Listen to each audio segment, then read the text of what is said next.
నమస్తే people, welcome to our channel Rohit talks. ఈరోజు మన పాయింట్ ఏంటంటే ఫ్యాక్ట్స్ అబౌట్ విఎల్ఎస్ఏ. నువ్వు విన్నది నిజమే. కాసేపు ట్రైనింగ్ ఇన్స్టిట్యూట్స్, డొమైన్స్, ఇంటర్వ్యూస్ ఇవన్నీ పక్కన పెట్టేద్దాం, నిజాలు మాట్లాడుకుందాం. జనరల్గా నిజాలు చెప్తే ఎవరు నమ్మరు, కానీ ఇప్పుడు నువ్వైతే నమ్మి తీరాలి.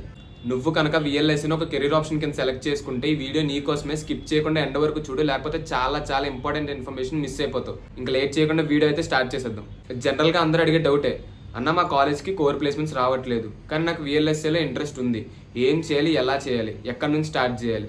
చూడు బ్రో, నువ్వు కనుక చదివే కాలేజ్ టైర్ 2, టైర్ 3 సిటీస్లో ఉంటే, అంటే నీ కాలేజ్ అనేది టైర్ 2, టైర్ 3 కాలేజ్ లిస్ట్లో ఉంటే రాసి పెట్టుకో. మీ కాలేజ్కి అయితే విఎల్ఎస్ఏ కంపెనీస్ హైరింగ్కి రావు. ఒకవేళ వచ్చాయని అనుకుందాం, జనరల్గా అంటుంటారు కదా మచ్చ చేసుకుని పుట్టేశాడు అని, నువ్వు ఆ కేటగిరీలోకి వచ్చేస్తావు. ఈ క్వాల్కమ్, ఇంటెల్ లాంటి product based companies mostly hire చేసుకునేది ఐఐటీస్, ఎన్ఐటీస్ నుంచి మాత్రమే. అంతగా ఛాన్స్ ఉంటే టైర్ 1 కాలేజ్ నుంచి అని చెప్తాను, లేకపోతే వాళ్ళకు కూడా ఛాన్సెస్ అనేవి తక్కువే. సో నువ్వు ఇమీడియట్గా విఎల్ఎస్ఏలో జాబ్ చేయాలనుకుంటే దట్టు ఈ టైర్ 1, 2, 3 కాలేజ్ లిస్ట్లో నువ్వు కనుక ఉంటే 90% కష్టమనే చెప్తాను. అంత ఈజీ అయితే కాదు. రీజన్ ఏంటన్నా అంటే మోస్ట్లీ మనకి కాలేజ్లో విఎల్ఎస్ఏ గురించి ఎక్కువగా టీచ్ చేయరు. నువ్వు కంపేర్ చేసుకుంటే విఎల్ఎస్ఏ గురించి టెక్నికల్ నాలెడ్జ్ కానీ, ప్రాక్టికల్ నాలెడ్జ్ కానీ ఎవరు అంత ఎక్కువగా మనకు టీచ్ చేయరు. అండ్ అడ్వాన్స్డ్ టెక్నాలజీస్ కూడా మనకి ఎవరు చెప్పరు. సో అలాంటప్పుడు ఈ క్వాల్కమ్, ఇంటెల్ లాంటి ప్రోడక్ట్ బేస్డ్ కంపెనీస్ కాలేజెస్కి వచ్చి ఎందుకు హైర్ చేసుకుంటాయి? They only need quality people. So అందుకే ఐఐటీస్ నుంచి, ఎన్ఐటీస్ నుంచి మాత్రమే హైర్ చేసుకుంటారు. అక్కడైతే ఈ విఎల్ఎస్ఏ గురించి స్పెషలైజ్డ్గా ఉంటుంది సబ్జెక్ట్స్. అండ్ ఇంకా అడ్వాన్స్డ్ టెక్నిక్స్ ఏవైతే ఉన్నాయో అవన్నీ చెప్తారు. అండ్ ప్రాక్టికల్ నాలెడ్జ్ కూడా టీచ్ చేస్తారు ఎన్ఐటీస్, ఐఐటీస్లో. అందుకే ఈ ప్రోడక్ట్ బేస్డ్ కంపెనీస్ అన్ని మోస్ట్లీ ఐఐటీస్, ఎన్ఐటీస్లో మాత్రమే హైర్ చేసుకుంటాయి. ఇది మెయిన్ రీజన్. సో ఇంకెలా అన్నా మరి విఎల్ఎస్ఏలో కెరీర్ స్టార్ట్ చేయడం అని నన్ను అడిగితే నేను చెప్పే ఒకే ఒక ఆన్సర్, త్రూ గేట్.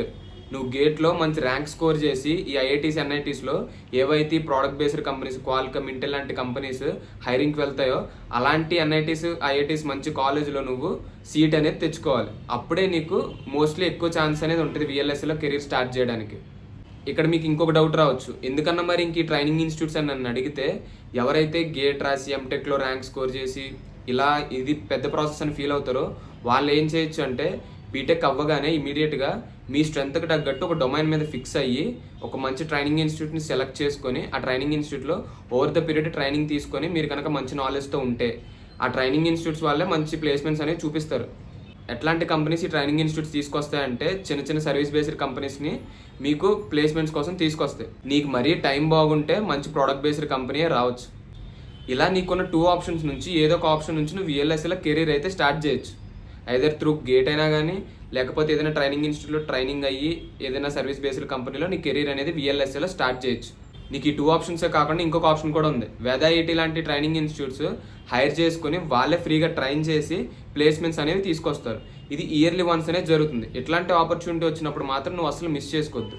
ఫైనల్గా కన్క్లూజన్ ఏంటంటే, నీకు జాబ్ అర్జెంట్ అని నువ్వు ఫీల్ అయితే బీటెక్ అవ్వగానే నీ స్ట్రెంత్కి తగ్గట్టు డొమైన్ సెలెక్ట్ చేసుకొని ఒక మంచి ట్రైనింగ్ ఇన్స్టిట్యూట్ని చూస్ చేసుకొని అందులో ట్రైనింగ్ అయితే తీసుకొని ప్లేస్మెంట్కి అయితే రెడీగా ఉండు. లేదు నాకు జాబ్ లేట్ అయినా పర్లేదని నువ్వు ఫీల్ అయితే నువ్వు సెకండ్ ఇయర్ నుంచి గేట్ మీద కాన్సన్ట్రేట్ చేయి. 4th ఇయర్లో స్టార్ట్ చేద్దాం ప్రిపరేషన్ అని అనుకుంటే మాత్రం 4th ఇయర్లో నువ్వైతే ఖాళీగా అయితే అస్సలు ఉండవు. ఏమేం చేస్తారో అన్నీ అందరికీ తెలుసు.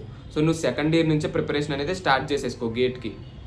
నేను కూడా ఈ సెకండ్ కేటగిరీకి చెందినవాడిని. నేను గేట్ ప్రిపేర్ అవ్వలేదు, గేట్ రాయలేదు, ఏం చేయలేదు.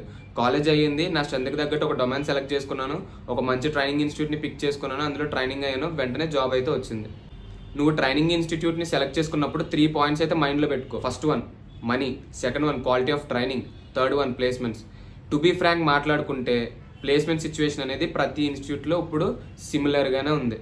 నువ్వు ఏ ట్రైనింగ్ ఇన్స్టిట్యూట్ని సెలెక్ట్ చేసుకున్నా సరే బయట మార్కెట్ సిచ్యువేషన్ బాగుంటే వాడు ప్లేస్మెంట్స్ తీసుకొస్తాడు, లేకపోతే తీసుకురాడు. అండ్ ఇంక ఈ మనీ, క్వాలిటీ ఆఫ్ ట్రైనింగ్ విషయానికి వస్తే 2 ట్రేడ్ ఆఫ్ అనమాట.